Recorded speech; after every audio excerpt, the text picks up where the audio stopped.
ჰამიდ კარზაიმ თალიბებთან მშვიდობიანი მოლაპარაკებების გეგმა წარმოადგინა. ავღანეთის პრეზიდენტმა BBC-სთან ინტერვიუში განაცხადა, რომ ფულისა და სამუშაო ადგილების შეთავაზებით თალიბებს ნორმალურ ცხოვრებას დაუბრუნებს. კარზაის თქმით, მომავალ კვირას დაგეგმილ ლონდონის კონფერენციაზე ამერიკის შეერთებული შტატები და დიდი ბრიტანეთი მის გეგმას მხარს დაუჭერენ, ხოლო იაპონია ერთი იმ ქვეყანათაგანია, რომელიც ფულის გამოსაყოფად უკვე მზად არის.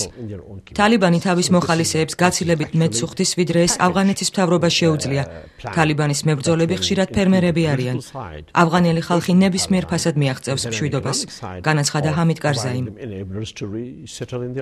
თავდაპირველად ამერიკის შეერთებული შტატები, დიდი ბრიტანეთი და დასავლეთის სხვა ქვეყნები ამ იდეით აღფრთოვანებულები არ იყვნენ, თუმცა მოგვიანებით აზრი შეიცვალეს.